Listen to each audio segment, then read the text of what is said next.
Hello students, I am continuing the chapter 17, breathing and respiration, or we can say breathing and exchange of gases. So some more definitions are here. Respiratory volume and capacities. Number first is tidal volume. Volume of air inspired or expired during a normal respiration. It is the volume of air which we inhale or exhale at the time of normal respiration, and the amount of this volume is 500 ml in healthy men. Second is inspiratory reserve volume. It is the additional volume of air a person can inspire by forceful inspiration. ठीक है, tidal volume एक normal breathing कर रहे हैं, at that time this volume is 500 ml, normal inspiration and expiration. But inspiratory reserve volume is the forceful inspiration. Normal volume के अलावा जितना हम फोर्सफुली इंस्पिरेशन करते हैं, that volume is 2500 ml to 3000 ml. Expiratory reserve volume, additional volume of air a person can expire by forceful expiration. जितना forcefully हम expiration करते हैं उस वॉल्यूम को बोलते हैं expiratory reserve volume. Amount of is 1000 ml to 1100 ml. Next is residual volume. Volume of air remaining in after even after a forcible expiration. Normal expiration हो गया, देन फोर्सिबल एक्सपिरेशन के बाद जितना वॉल्यूम लंग्स में रह जाता है that is known as residual volume. It is about 1100 ml to 1200 ml. Inspiratory capacity, it means कितनी कैपेसिटी वॉल्यूम इनहेल करने की है, ठीक है, and that will be total of tidal volume plus inspiratory reserve volume. Tidal volume means normal condition में healthy man जो है इतना नॉर्मली इंस्पिरेशन इंस्पायर करता है और इनसे इनहेल करता है एयर को नॉर्मल कंडीशन में, एंड फोर्सफुली जो इनहेल करता है दैट इज IRV. तो टोटल इंस्पिरेटरी कैपेसिटी क्या होगी, tidal volume plus inspiratory reserve volume. मतलब नॉर्मल हेल्दी पर्सन नॉर्मली जितना इंस्पिरेशन कर रहा है और फोर्सली जितना इंस्पिरेशन कर रहा है, that is the inspiratory capacity. Expiratory capacity means normally कितना एक्सेल कर रहे हैं और फोर्सफुली कितना एक्सेल कर रहे हैं, उसका टोटल है, that is expiratory capacity. That is tidal volume plus expiratory reserve volume. Functional residual capacity. Functional residual capacity will be expiratory reserve volume plus residual volume. ठीक है, कितना फोर्सफुली एक्सेल किया है और उसके बाद जितना अमाउंट बचा है फोर्सफुली एक्सपिरेशन के बाद, उसको बोलते हैं functional residual capacity. It is the total of expiratory reserve volume, जितना फोर्सफुली एक्सेल कर रहे हैं, प्लस रिजर्व वॉल्यूम जितना फोर्सफुली एक्सेल कर रहे हैं उसके बाद जो बचा हुआ वॉल्यूम है रेजिडुअल वॉल्यूम, तो उसका टोटल ये होता है functional residual capacity. Volume of forcefully exhale air and remaining exhale air after forceful expiration. Next is vital capacity. Maximum volume of air a person can breathe in after a forceful expiration. जितना forceful expire body से Excel कर दिया volume को, तो कितना volume एक person breathe in कर सकता है. ठीक है, एक बार फोर्सफुली एक्सेल करने के बाद कितना वॉल्यूम बॉडी के अंदर जा सकता है, तो that is the vital capacity. It will be total of expiratory reserve volume plus tidal volume plus inspiratory reserve volume. Total lung capacity. Total lung capacity क्या, it is the total volume of air accommodated in lung at the end of forced inspiration. Forcefully inhale किया air को, उसके बाद जो total capacity of lung है, जो total volume है, that will be the total lung capacity. Forcefully inhale करने के बाद जो कैपेसिटी है, जो वॉल्यूम है, उसको बोलते हैं टोटल लंग कैपेसिटी. और ये क्या होगा, reserve volume plus expiratory reserve volume plus tidal volume plus inspiratory reserve volume, और हम कह सकते हैं vital capacity plus residual volume. तो it is the total of vital capacity and residual volume. So that will be the total lung capacity. Now next part is exchange of gases. Now we know that the gases are circulated by the blood in different parts of the body. From lungs it is circulated into each and every cell. So how this exchange of gases is taking place, how the oxygen is reaching in the blood, and from the blood the CO2 is reaching in the alveoli. So there are two sides of exchange of gases. First, alveoli to blood, the oxygen rich air is reaching in the alveoli, and from that alveoli the oxygen will transport in the blood. So what is the side? Alveoli to blood, and that blood this circulate this oxygen. Okay, so between blood and tissue, blood और tissue के बीच में, tissue में the CO2 will be generated and then it will move in the blood of capillaries. So alveoli to blood and then between blood and tissue. So there are two sides of exchange of gases. Exchange of gases occur by simple diffusion due to pressure and concentration gradient. Now this exchange of gases is due to the pressure difference, or you can say concentration difference, and simple diffusion that will be from high to low concentration, or you can say high to low pressure, or it depends on solubility of gases and thickness of membrane, how much the gases is soluble in the blood, and at the site of membrane where the exchange is taking place, the thickness of membrane is also responsible for the exchange of gases. Pressure contributed by individual gas in a mixture of gases is called partial pressure, represented by partial pressure of O2, PO2 for oxygen and PCO2 for carbon dioxide. Now we actually inhale or exhale air. So there is a mixture of gases. In that air, the pressure of individual gas, that is known as partial pressure. So PO2 is the partial pressure of oxygen and PCO2 is the partial pressure of carbon dioxide. Partial pressure of oxygen and carbon dioxide at different part involved in diffusion varies from one part to another and moves from high partial pressure to lower partial pressure. Now there is a difference in pressure in different parts of the body. So partial pressure of oxygen and CO2 at different part involved in diffusion varies from one part to another part. So this pressure differences varies. And basically gases का जो movement होता है, it is taking place from high partial pressure to low partial pressure. But pressure difference should be there for the transport of gases, or you can say exchange of gases by the process of diffusion. The pressure difference should be there. The difference in pressure will be there from part to part. Solubility of carbon dioxide is 20 to 25 times more than solubility of oxygen. So CO2 diffuse much faster through membrane.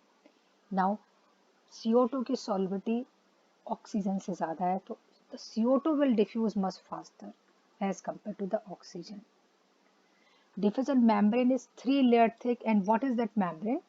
This diffusion membrane is 3-layer thick, that is alveolar squamous epithelium. We can see this diagram. So there are three membrane. The membrane of alveoli, that is alveolar squamous epithelium.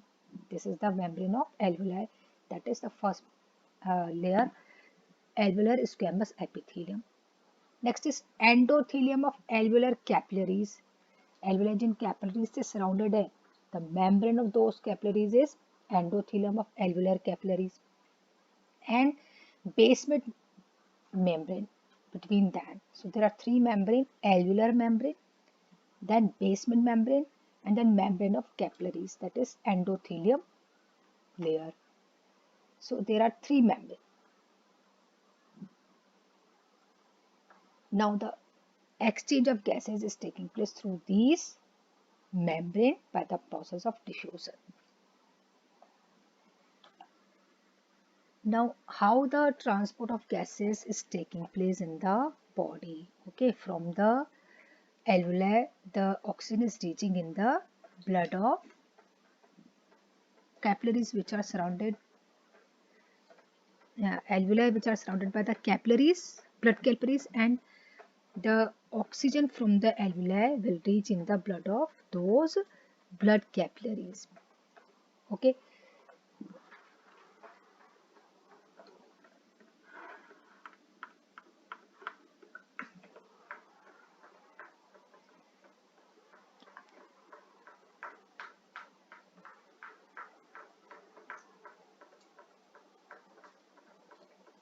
So now how this transport of gases is taking place? Now we know that transport of gases is taking place through the blood only, and this transport will taking place by the pressure difference. So blood of the medium of transport for oxygen and CO2.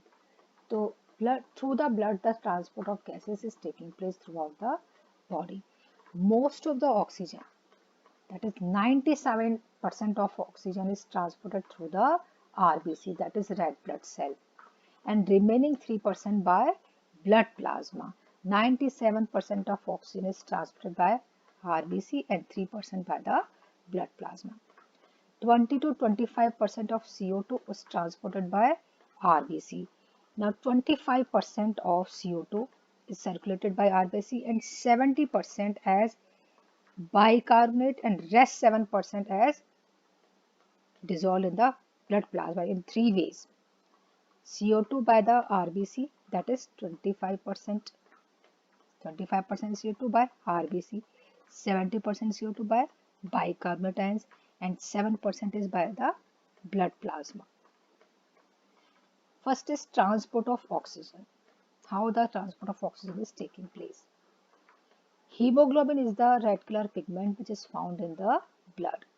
This hemoglobin of RBC combined with oxygen to form oxyhemoglobin. First of all, when the oxygen is coming in the blood, ये oxygen hemoglobin से combine होके oxyhemoglobin बनाता है. Each hemoglobin combined with 4 oxygen molecule, because in the hemoglobin 4 chains are there. There we know that heme is in the center and 4 globin chains are there. So every one hemoglobin molecule combined with the 4 molecule of oxygen. And binding of oxygen is related with partial pressure of oxygen and CO2, hydrogen ion concentration and temperature.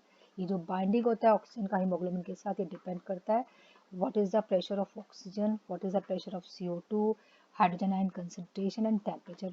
It depends on these 4 factors. Percentage saturation of hemoglobin and partial pressure of oxygen forms sigmoid curve. When we plot a graph, so we form a curve is obtained, that is oxygen dissociation work. So we can obtain a sigmoid curve. In the alveoli, now how this binding is taking place? In the alveoli, partial pressure of oxygen is more, PO2 is more, and PCO2 is less H plus ion concentration and lower temperature. So these 4 factors favor the binding of oxygen with the hemoglobin. In the alveoli, pressure of oxygen is more, pressure of CO2 is less, H plus ion concentration is less, and temperature is low. So in this way, the oxygen from the alveoli will come in the blood and it will combine with the hemoglobin. Where opposite condition in tissues favor the dissociation of oxyhemoglobin, and whenever this oxygen is circulated in the form of oxyhemoglobin, it is reaching in the tissue, and in the tissue there are reverse condition, and at that time oxyhemoglobin dissociate. And what is that reserve condition? Opposite condition or reverse condition. In the tissues, PO2 is less, PCO2 is more H plus ion concentration, high temperature. So जो condition binding के लिए थी उसका just opposite will be for the dissociation of oxyhemoglobin in the tissue. So here the oxygen will be, or you can say whenever the blood is circulate कर रहा है oxygen को oxyhaemoglobin के form में, तो टिश्यू में जाकर इस तरह से oxyhaemoglobin will be dissociate because of this condition. Now next is transport of CO2. In the transport of CO2, CO2 is transported by hemoglobin, as I have explained you earlier. That is 25% of CO2 is transported by the RBC, that is hemoglobin. RBC means that is hemoglobin. And the CO2 is transported by hemoglobin as carbaminohemoglobin. This CO2 combines with the hemoglobin and it forms a compound which is known as carbaminohemoglobin. So what happens at that time in tissue? It also depends on these four factors. In the tissue, what happens? PCO2 is high, PO2 is less, and which is favoring in the binding of carbon dioxide with hemoglobin. Partial pressure of CO2 का ज़्यादा है tissue में, oxygen कम है. In this way, the CO2 will combine with the hemoglobin to form carbaminohemoglobin.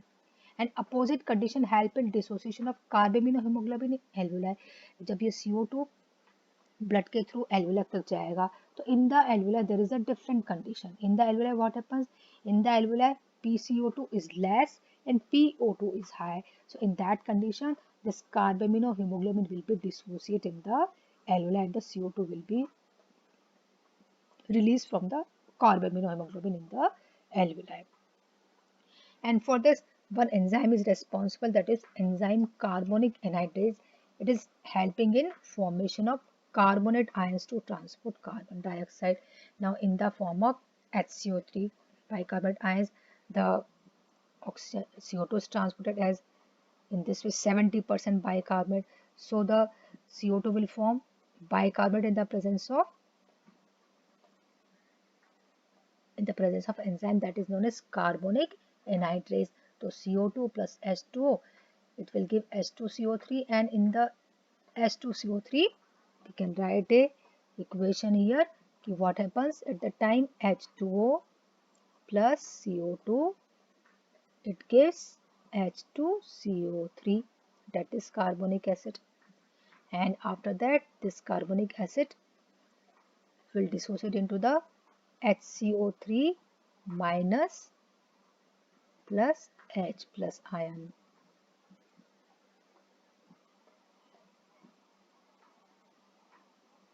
H plus ion. In the presence of the enzyme is present carbonic anhydrase.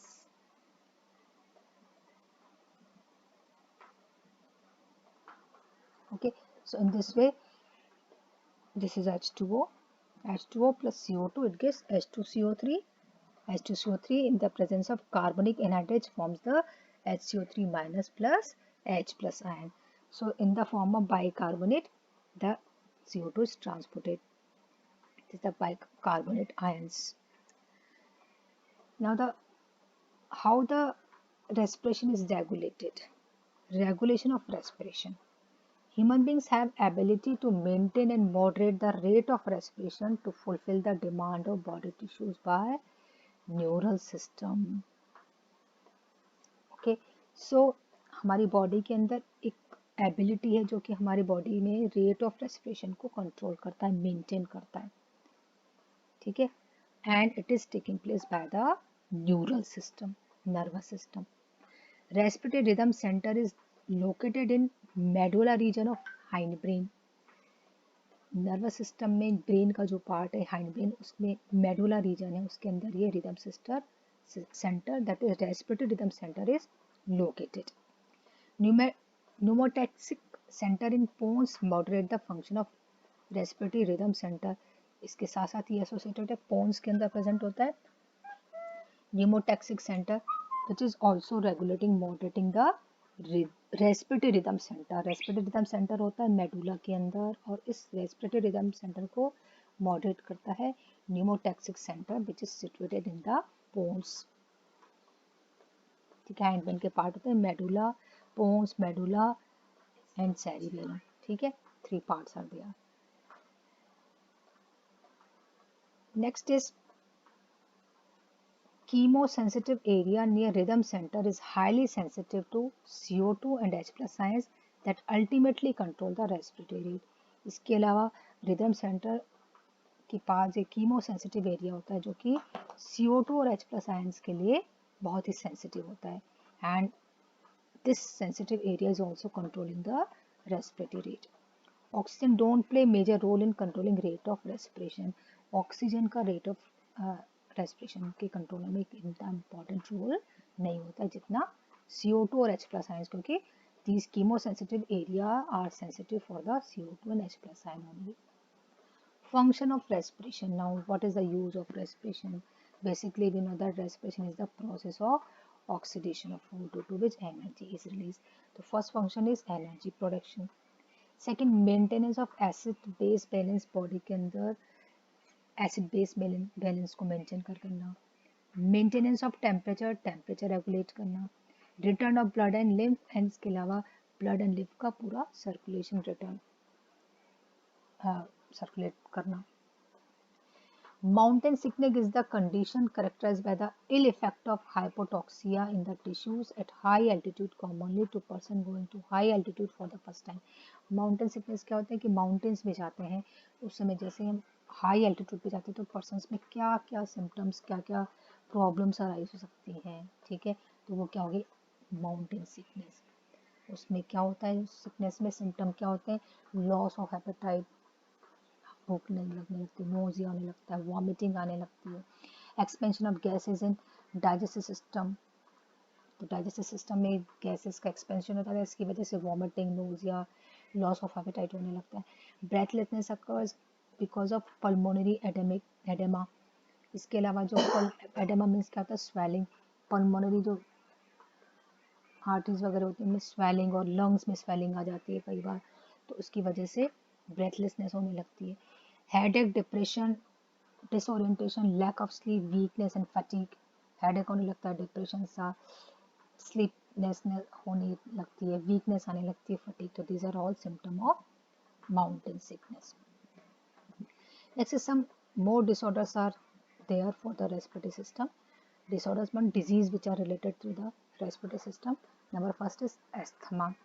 It is due to allergic reaction to foreign particles that affect the respiratory tract.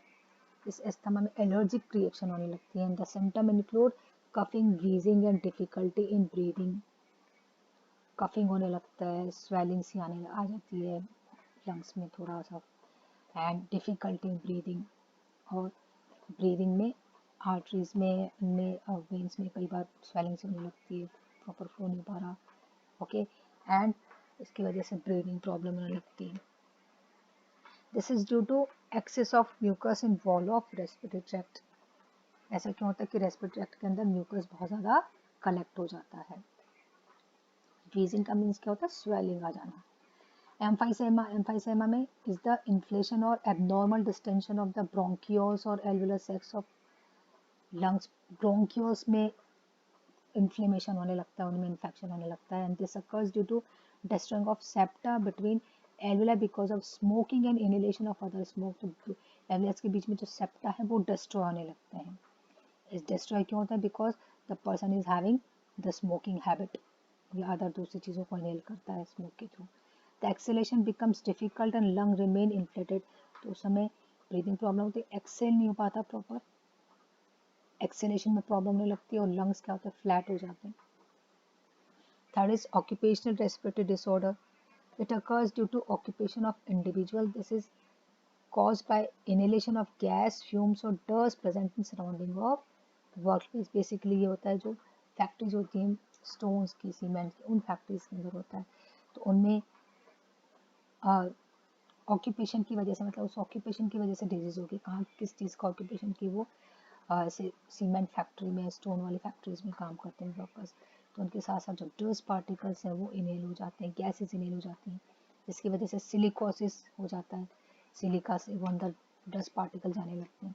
Asbestosis due to exposure of silica and asbestos, तो ये disease होने लग जाती है. The symptom include proliferation of fibrous connected tissue of upper part of lung causing inflammation. Lung के ऊपर का जो टिश्यू है उसमें प्रोलिफरेट यानी वो एनलार्ज होने लगता है. Fibrous, proliferation of fibrous connected tissue of upper part of lung. Lung के अपर पार्ट में जो फाइब्रस कनेक्टेड टिश्यू है वो प्रोलिफरेट होने लगता है, इसमें इन्फेक्शन हो जाता है. Pneumonia is the one more disease. It is acute infection और inflammation of the alveoli of the lungs due to bacterium Streptococcus pneumoniae. Streptococcus pneumoniae is the name of bacteria which is responsible for the pneumonia. Bacteria body के अंदर किसी भी medium के through जा सकता है, बहुत सारे मीन्स ऑफ स्प्रेड है. तो इस बैक्टीरिया के स्ट्रेप्टोकोकस न्यूमोनी जब बैक्टीरिया के अंदर बैक्टीरिया जो लंग्स के अंदर चला जाता है तो ये इन्फेक्ट करता है एल्वुलाई को. Alveoli become actually inflamed and most of air space of alveoli is filled with fluid and that white blood corpuscles limiting gases exchange. तो उसमें क्या होता है एल्वुलाई क्या होती है स्वेल हो जाती है फूल जाती है इन्फ्लेम्ड हो जाती है और उनके बीच में एयर स्पेस है उनमें फ्लूइड फिल होने लगता है क्योंकि वो एयर बैग लाइक स्ट्रक्चर होती है एल्वुलाई तो उनके अंदर फ्लूइड फिल होने लगता है and dead white blood corpus limiting exchange और डब्ल्यूबीसी भी डेड होने लगती है एंड इसकी वजह से गैसेस एक्सचेंज जो प्रोसेस है दैट इज लिमिटिंग उसमें लिमिटेशन होने लगती है और प्रॉब्लम गैसेस एक्सचेंज में प्रॉब्लम होने लगती है.